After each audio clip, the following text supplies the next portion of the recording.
Lyca production Subaskaran மற்றும் red rain movies தயாரிப்பில் உலக நாயகன் கமல்ஹாசன் நடிப்பில் பிரம்மாண்ட இயக்குனர் சங்கர் இயக்கத்தில் உருவாகியுள்ள இந்தியன் 2 திரைப்படம் உலகமெங்கும் உள்ள உங்கள் அபிமான திரையரங்குகளில் வெற்றிகரமாக ஓடிக்கொண்டிருக்கிறது. சட்ட புத்தகங்களை தாண்டியும் தவறு செய்தவர்களுக்கு சிறை தண்டனை வழங்காமல் அவர்களை நல்வழிப்படுத்த சென்னை உயர்நீதிமன்றம் வினோதமான தீர்ப்புகளை வழங்கியுள்ளது. இதுபோன்ற தீர்ப்புகளை தற்பொழுது பார்க்கலாம். சென்னை அண்ணா சாலையில் இரவு நேரத்தில் பொதுமக்களை அச்சுறுத்தும் வகையில் இளைஞர்கள் பைக் ரேஸில் ஈடுபட்ட காட்சி வெளியானது. இது தொடர்பாக வழக்கு பதிவு செய்த பாண்டி பஜார் காவல்துறையினர் ஆம்பூரைச் சேர்ந்த இருவரை கைது செய்தனர். இந்த வழக்கில் ஹைதராபாத்தைச் சேர்ந்த மற்றொரு இளைஞர் தலைமறைவானார்.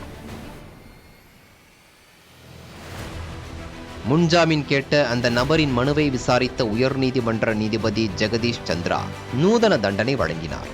திங்கட்கிழமை காலை 9:30 மணி முதல் 10:30 மணி வரையும், மாலை 5:30 மணியிலிருந்து 6:30 மணி வரை அண்ணா சாலை சிக்னலில் வாகன ஓட்டிகளுக்கு போக்குவரத்து விழிப்புணர்வு பிரசுரங்களை வழங்க உத்தரவிட்டார்.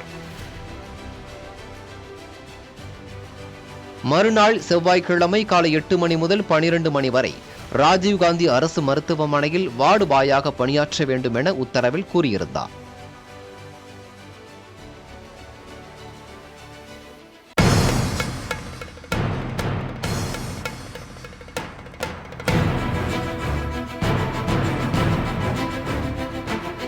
பாரிமுனை பேருந்து நிலையத்தில் இருந்து அஸ்தினாபுரம் பயணித்த மாநகர பேருந்தின் கூரையில் நந்தனம் அரசு கலைக்கல்லூரி மாணவர்கள் ஏறி சென்றனர்.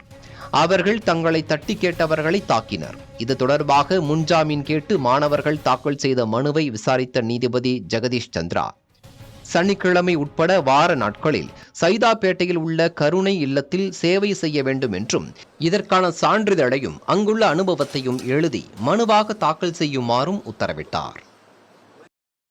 சென்னை ஸ்டான்லி மருத்துவமனையிலிருந்து மூலக்கொத்தளம் நோக்கி பைக் ரேஸில் ஈடுபட்ட கொருக்குப்பேட்டையைச் சேர்ந்த 4 பேர் கைது செய்யப்பட்டனர்.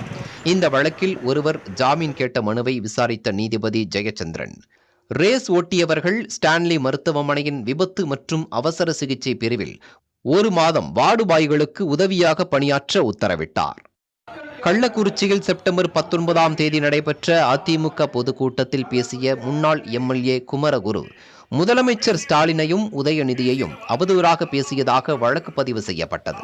இந்த வழக்கில் முன்ஜாமீன் கேட்டு குமரகுரு தாக்கல் செய்த மனு சென்னை உயர்நீதிமன்றத்தில் விசாரணைக்கு வந்தது.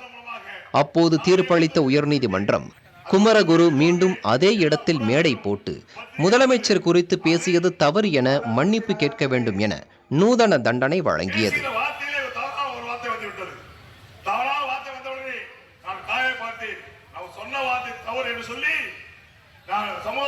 புதிய தலைமுறைக்காக செய்தியாளர் VM Subbaiah. Lyca production Subaskaran மற்றும் ரெட் ரெயின் மூவிஸ் தயாரிப்பில் உலக நாயகன் கமல்ஹாசன் நடிப்பில் பிரம்மாண்ட இயக்குனர் சங்கர் இயக்கத்தில் உருவாகியுள்ள இந்தியன் 2 திரைப்படம் உலகமெங்கும் உள்ள உங்கள் அபிமான திரையரங்குகளில் வெற்றிகரமாக ஓடிக்கொண்டிருக்கிறது.